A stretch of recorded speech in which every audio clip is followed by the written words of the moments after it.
Hello you guys, it's Karen and I'm here to talk about where you can buy Tretinoin in the UK, how you can buy it from the UK. I did do this very video years ago, but I still get questions on that and things are a bit updated now, so I thought I would do an updated video. I've got 4 places to tell you about that you can get Tretinoin from, how you can buy Tretinoin, and also some alternatives in case you don't want to do any of those 4 things. I'll tell you at the end why I have bought Tretinoin again, because you remember I was like, that's it, I'm done with Tretinoin, not using it again. You know, I'll tell you about that at the end in case you're just here to find out where you can buy it. So the first place I'll talk about is where I got this, which is from, what was it called? Skinstation. I always forget the name. This is the second time I've bought it from Skinstation. This looks to be about 20 grams. And it was £101 including postage, so it is not cheap at all. £100 for a cream. And what you need to do with Skinstation is you need to fill out an online form asking you what you want to use the Tretinoin for, etc, etc, and then somebody will phone you and have a kind of telephone interview with you, ask you about your skin, make sure that it's appropriate for you to use this, and then they will send it out to you. So that's what happened the first time I bought this, which was, you know, years ago when I used it around my eyes and did the experiment. And so I thought I would buy it from the same place again because I like to get one that's by Auberge. You know, I like the fact that it's a known one and there's no perfume or anything like that in it. And so I just went in and put an order in. But again, I got a telephone call and she was just making sure that I was still happy, that I still knew what I was doing. My skin hadn't changed. I didn't have any other reactions to talk about. And then they sent it out. So Skinstation is one place you can get it, but you need to have a telephone sort of interview. The next option is Retirides, and that's what I did before ever using Auberge. Is I got the product called Retirides, which is Tretinoin, and you get it from Farmacia Andorra is where I got it from.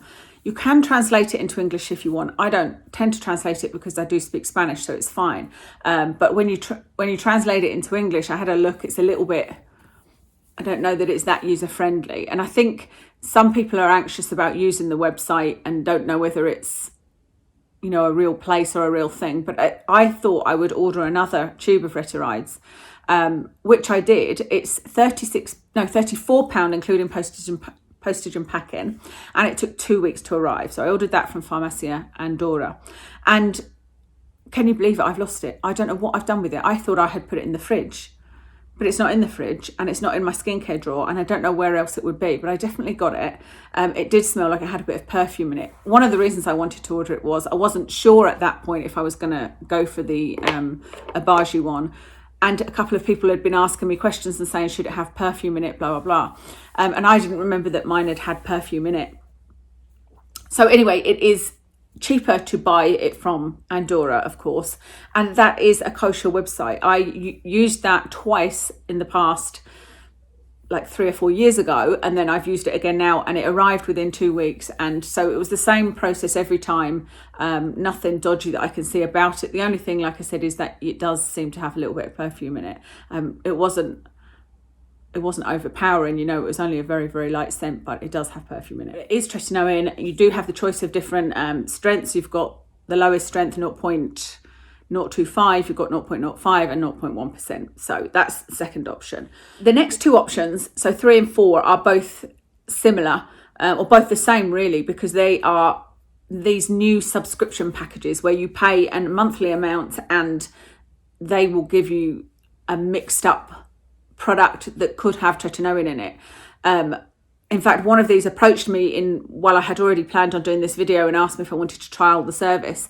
Had I have not bought the 2 Tretinoins, I may well have done, just to see, did I get Tretinoin? Can I ask for Tretinoin? But I think that the reason I wouldn't go for one of these subscription services, because a lot of you guys have recommended them to me as well, I should say that, is because I'm just too much of a control freak. I want to control exactly what's going into my formula. I don't want somebody else deciding what I need in my skincare, if that makes sense. Even if they are professionals. But the 2 I'm going to talk about, the first one is called Skin and Me. They are £20 a month. I haven't heard anything about them. you know, this is not the one that I've heard people saying they are really good or anything like that, but they just look to be very similar to the other subscription services. So £20 a month. You have to upload photos on this one, and they are dermatologists that are on their team. You can have a look up and see the people that are supposedly there looking at your photos. I don't know that photos would tell the full story. To be honest, I think that photos would be not very helpful, other than, I suppose, I was going to say it might tell you your skin tone, but even then I don't know, because I can look ghostly white or very, very orange in my pictures, you know, so I'm not sure what I think about photos. And the other one, so number 4, is Dermatica, and Dermatica is who I would recommend you go to if you don't want to spend £100 outright, because, you know, to go for the Aubergine one, if you don't want to get it with perfume in it or from abroad, and you're happy with, you know, experts too. Sorry about that. That was a delivery, and it works out perfectly because it was actually beer for my husband's 50th. I've got him this beer that he loves, and I've got him a couple of crates of this. And so he wouldn't have heard the clanging bottles because he's away on a conference call and he's shut his door. So that's really handy. It's his 50th in April, and of course we won't be able to do anything because of lockdown. So I thought I'll get him some of his favourite beer and probably some golf vouchers or something.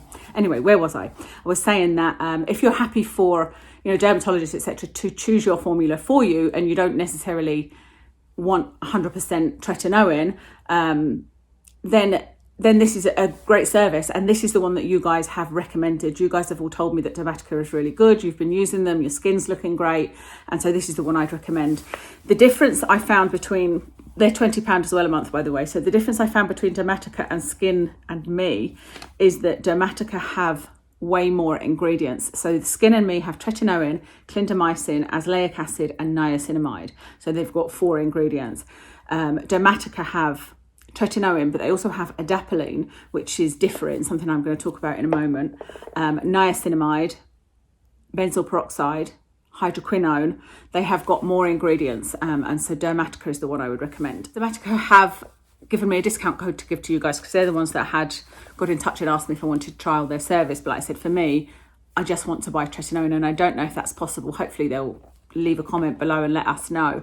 But I think the idea is that they assess your skin and see if there's any of these other ingredients, such as niacinamide or benzoyl peroxide or hydroquinone, if you're looking at, you know, pigmentation and stuff, that will help you as well. So those are the 4 options if you are looking to get a product that is or has in it pure tretinoin. However, there are a lot of alternatives that you can get, and the number 1 alternative, I suppose, is Differin. This is what I get on prescription. This is adapalene, basically. So I get this from the GP. It's been on my repeat for many, many years because of the acne that I get on my chin occasionally because of my hormone imbalance. But I believe that you can go to Boots and have an interview and buy this from Boots the chemist in the UK. So I don't think that it's a huge issue. Whether or not you need to say that you have acne, I don't know, because this is not a product that is for anti-aging. So somebody let us know. I know that a few of you buy and use Differin. If you go in and ask this, do you need to say that you're using it for acne? You know, I don't know what the story is with that. A lot of people believe that Differin is not an anti-aging product, but it is still a retinoid, and it is still stronger than retinol, and stronger than any retinoid esters and things like that. I would say it's one below tretinoin, and it has got some evidence behind it for aging, nowhere near as much as tretinoin, but it does have evidence behind it. It's just that it's more often used, and there is more evidence behind it for acne problems. But that is something that you can get from Boots. I don't know the price of that though. I don't imagine that it's not going to be like £100 or anything like that. Another product that I have talked about before and shown you is A313, which is what it used to be called Avibon, apparently. I never used it when it was Avibon. I tried it when it was A313. You can actually get that on Amazon, and it is, I think, about £30, something like that. A313 is a combination of 3 esters. It's definitely not a strong product, although some people believe that it works extremely well for them, and it is working for some people. So that's one of those. I've done a review video of it, so I'll link that for you, and that's something that you could maybe consider.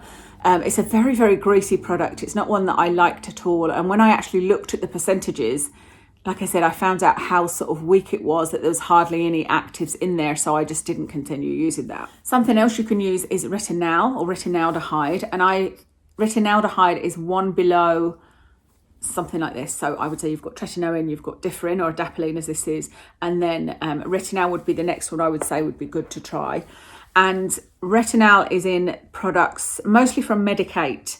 I'm trying to think, I think the Avene products, Avene ECL and products like that also have retinaldehyde in them, or Retinal. But the most popular ones are by Medik. And I have used Medik Cristal 6, I think it was, which is Retinal, and I had no issues with irritation. If you are really keen to use a tretinoin and you don't want any irritation, that's your biggest thing, then I would say go with Retinal. They're still expensive though. Did I put the price down here? Yeah. The 0.03% Retinal, so the Medik Cristal 3, is £45 from Space NK, and that's only a 0.03% Retinal. The number of the products, so Cristal 3 is a 0.03%, Cristal 6 is a 0.06%. So the weaker one, the 0.03%, is £45 from Space NK. But they are very, like I said, they're very nice products. They don't, they're the stronger of the esters, if you like, because they're thought to convert immediately in your skin to tretinoin. Then you have Retinol. You can use Retinol. Retinol is vitamin A, and it has a couple of steps to get to retinoic acid, which is what tretinoin is in your skin, but it is another one that has a lot of evidence behind it. You know, Retinol is going to work for you, but it is a lot weaker than tretinoin, and it is going to take a lot longer. Retinol is something though that you can buy over the counter. I don't think there are many products in the drugstore that you can buy, certainly not in like Boots and Superdrug. I don't think there's anything that you can buy off the shelves that's got a high percentage in. I could be wrong, because I suppose Revolution do one, but I would say if you're going to go for Retinol, the Ordinary do the 1% if you want a high, you know, if you want to get the same effect as, well, not the same effect, but as close to the effect of tretinoin as you can. 1% is the highest really that you can get. I think there's a 2% actually by Peter Thomas Roth, but I've never tried that, and you know, just Retinol for me is just so irritating. So the 1% from the Ordinary is what I'd recommend. And that's obviously a lot less expensive than getting tretinoin. I mean, you can get one for a bottle of Retinol for about £6 from the Ordinary. If you don't want to use Retinol because, like me, you find you're irritated to it, because this has been my whole journey, is to find what's the right tretinoin or what's the right retinoid for me. Is it Retinol? Is it Retinal? Is it tretinoin? It needs to be something that is affordable, but that doesn't make my skin look awful, you know. You could also try the HPR or Granactive retinoid. Quite a few brands do this Granactive retinoid. It is a different kettle of fish altogether with not very much evidence behind it. I've talked about it before. I've done reviews on probably all of these things here, so I'll try and link as many videos as I can for you. Or I'll link the playlist, which is all about retinoids. But it's one that doesn't really seem to give much irritation. Again, if you have problems with irritation and you don't want to spend the money on Retinal because it is expensive, then I would say go for HPR Granactive retinoid, and you can get that from the Ordinary as well, very inexpensively. But it's just need to remember that it may turn out in a couple of years to be something amazing, but it may turn out that it does nothing. There currently isn't enough evidence to show anything. It's just that it's thought to be as good, not as good as tretinoin, but it's thought to be up there and nearly as good. And the final product to talk about is Bakuchiol. That's something else that you could use if you really are just like, no, I don't want to use anything that is a retinoid. Then Bakuchiol is something that is thought to mimic Retinol. So remember that Retinol is a much weaker retinoid than tretinoin, but it has some evidence behind it. Not an awful lot, but there is good evidence so far that Bakuchiol does actually give some really similar results to using Retinol, but without the irritation. I've used Bakuchiol and had zero irritation, and I've just recently done a video on some high strength Bakuchiol products, so that's something else that you could buy. Definitely not as expensive as tretinoin. That's everything on where you can buy Tretinoin or what you could buy as an alternative. Let me tell you why I bought this. I already had the Differin because I was starting to break out on my chin again, so I started using that again. But why I bought this, I started off with Tretinoin many years ago, and I did it the exact way you should. And I think people don't realise that when I talk about Tretinoin, you know, it made my skin look too dry. And the amount of comments I will get saying, you need to start slowly, you need to start on the lowest level. I did that for years. You know, I didn't just do that for a couple of months. I started very low, used it once a week, then increased to twice a week, etc, etc. I had no irritation from Tretinoin, but I had extremely dry, flaky skin that no matter how slow I went, it never went away. And I would put my foundation on and it would just look ridiculous. And so for me, I didn't feel like Tretinoin did anything for me, for my skin. I didn't see any less pores. I didn't see any less wrinkles. I just didn't feel like it was working for me. So then I left it for a while, just, you know, decided not to use it, probably dabbled with retinol. I then tried the flooding method. The flooding method is one that has been proven in research to work for many different things, Tretinoin included. And it is, I won't explain the whole theory, but basically I used this one, a 0.1%, under my eyebrows, above my eyebrows for, I can't remember how long I did it. I think I did it for 6 months. Twice a day. So it's a heavy duty regimen, and actually doing it that way, I experienced less peeling. The peeling all happened within the first week or so, and then after that, nothing at all. So I just had to get over that first 2 weeks, and then I could use that twice a day with no peeling whatsoever. However, I felt that my eyes looked worse afterwards, and I don't know if that was the passage of time or if it was the Tretinoin or if it was something else. And so I thought I would like to try it again because I've watched so many videos of people that have had such good results with Tretinoin, you know, that I'm still kind of curious. And so I'd like to try it being a bit more conservative, just above my eyebrow, under my eyebrow, and I'm going to see if it does anything to help my hooded eye. The reason I'm doing it on the right hand side is, see if you can see it. When I'm completely relaxed, I don't know whether you can see because the lashes are maybe in the way, but my right eye is much more hooded, especially after I had the eyelid surgery, and you know, there's something happened there with the muscle. This doesn't hold up as well. I would like to see if this does anything for the texture of the skin and if it does anything for the hooding. But like I said, I'm going to be much more conservative this time, and so I'm just putting this on. I started off a couple of times a week. I'm now do it every other day, and I'm not having any, you know, I had a little bit of peeling at first. I'm not having any peeling now. And so I'm just going to leave it at every other day, once a day, and see what it looks like in 6 months time, you know, or 3 months time even, see if there's any difference at all. So that's why I bought that. That's why I was thinking of introducing Tretinoin into my regime again. I'm not putting it anywhere else on my face because I know that I will get peeling with it. And that even when I don't have peeling, it makes your skin a lot drier, and I already have problems with dry skin. I have dry skin and oily skin. You know, I've got enough issues going on, and Tretinoin never seemed to help me. I don't know, I might change my mind as I go along. If I see differences in my eyes, I might think, you know what, let me try it again very slowly, but I'd need to get a lower strength than that. I wouldn't use a 0.1% straight away on my face, I don't think. That's everything that I've got to tell you about Tretinoin. If you know anywhere else you can get it that you think is better than any of these I've mentioned, let me know. I will put the discount code in the description for you for the Dermatica, because they're actually offering the first month free anyway, I believe, and then they're giving you a discount code for the second month. Yeah, that's everything. I'll leave my makeup in the description as well, and I'll speak to you again soon.